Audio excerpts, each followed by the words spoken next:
Hi everyone, welcome back to my YouTube channel. आज की video है ऑन क्विक सेटअप। आप टेलविंड अपने रिएक्ट जेएस प्रोजेक्ट में कैसे इंस्टॉल कर सकते हैं और यूज़ कर सकते हैं। आप चाहे क्रिएट रिएक्ट ऐप यूज़ कर सकते हैं। मैंने अभी वीट या वाइट, जैसे आप इसे प्रोनाउंस करना चाहें, वो यूज़ किया है। ये इसका इनिशियल सेटअप है, इसके अंदर और कुछ मैंने ऐड नहीं करा है।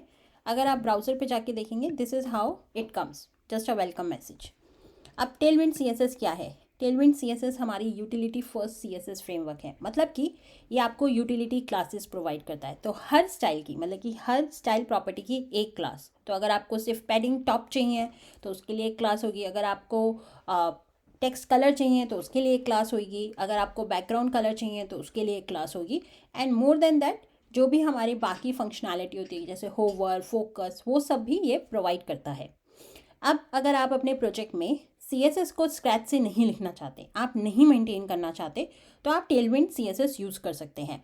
और अगर आप ये सोच रहे हैं कि हमें CSS नहीं आती और Tailwind CSS is the best solution, ऐसा भी नहीं है। आपको थोड़ी CSS की नॉलेज ज़रूरी है। थोड़ी भी नहीं, मैं कहूँगी आपको CSS की नॉलेज होनी चाहिए, क्योंकि कौन सी क्लास कब यूज़ करनी है वो आप तभी फिगर आउट कर सकते हैं जब आपको CSS आती हो।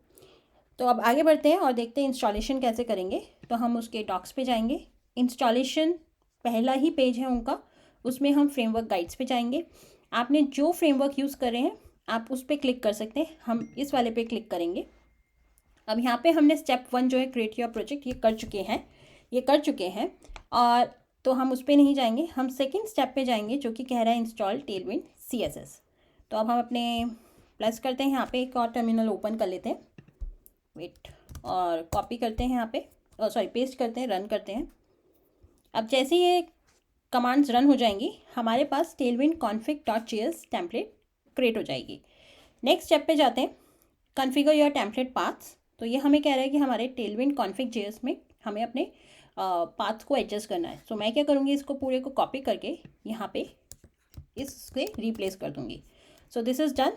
एंड देन हमें नेक्स्ट स्टेप क्या करना है, जो हमारी टेलविंड की बेस कंपोनेंट्स एंड यूटिलिटीज़ हैं उनको index.css में ऐड करना है। तो हम यहाँ पे जाएंगे और अपने index.css में टॉप में ऐड कर लेते हैं। And then start your build process. तो अभी इसे क्लोज कर देते हैं, कॉन्फ़िगरेशन को क्लोज कर देते हैं। इस वाले टर्मिनल की ज़रूरत है नहीं, हमारा डेव ऑलरेडी रन हो रहा है। अगर आप देखेंगे तो हमारा जो वेलकम का फॉन्ट था पहले, वो थिक था, अब थिन हो गया, मतलब कि हमारा टेलविंड स्टार्ट हो गया है इसमें यूज़ होना। बट और वैलिडेट करने के लिए अब हम क्या करेंगे, यहाँ पे मैं एक नया एक बटन बनाती हूँ, बटन क्लिक मी। और अब हम इसमें क्लासेस ऐड करेंगे टेलविंड की। तो मुझे क्या क्या क्लासेस चाहिए, मुझे चाहिए for example background colour, so BG। कौन सा कलर चाहिए, मुझे चाहिए रेड। और कितनी ओपेसिटी चाहिए, सो मुझे चाहिए 900। तो अगर मैं वापस जाऊँ, आप देखेंगे ये आ गया है। अब मुझे क्या करना है, जब मैं इस पर होवर करूँ तो ये जो मेरा बैकग्राउंड कलर है उसकी ओपेसिटी 500 हो जाए। तो यहाँ पे आइए और अब आप देखिए होवरिंग स्टार्ट हो गया है। अभी जो टेक्स्ट है वो ठीक नहीं है, तो मैं इसका टेक्स्ट कलर चेंज करना चाहती हूँ, तो मैं लिख दूँगी टेक्स्ट वाइट। तो अब आप देखेंगे टेक्स्ट वाइट आ रहा है।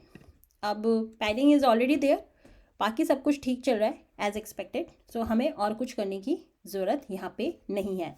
लेकिन अगर आप ये देखो, लेट्स सी कि ये कहाँ से आ रहा है।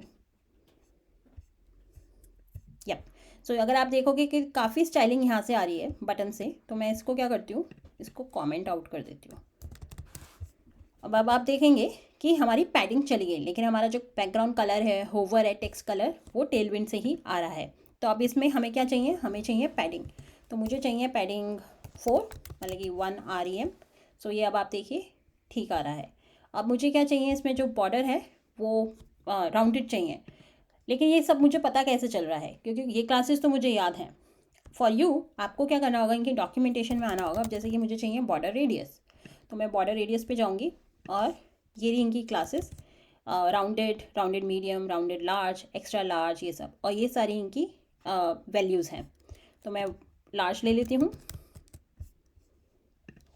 अब आप देखेंगे तो ये आपका बटन बिल्कुल ठीक वर्क कर रहा है। सो इस तरीके से आप अपना टेलविंड CSS यूज़ करते हैं अपनी रिएक्ट जेएस प्रोजेक्ट में। अब आप सोचिए कि ये वाला जो बटन है मुझे मल्टीपल टाइम यूज़ करना है। तो मुझे क्या ये हर बार क्लासेस रिपीट करनी पड़ेंगी, क्योंकि ये तो बहुत एनोइंग होने वाला है। तो उसके लिए हम क्या कर सकते हैं, उसके लिए हम टेलविंड का अप्लाई डायरेक्टरी यूज़ कर सकते हैं।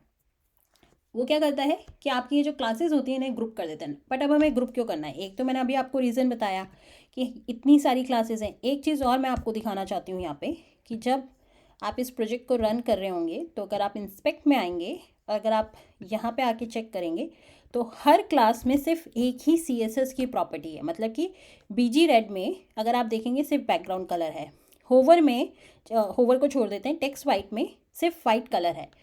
अगर आप एक ऑप्टिमाइज CSS लिख रहे हैं तो उसमें आप क्या करेंगे, इंस्टेड ऑफ राइटिंग एक एक क्लास हर प्रॉपर्टी के लिए, आप एक क्लास बनाएंगे, उसमें सारी प्रॉपर्टी रखेंगे सो दैट आप उसको रीयूज़ भी कर सकें।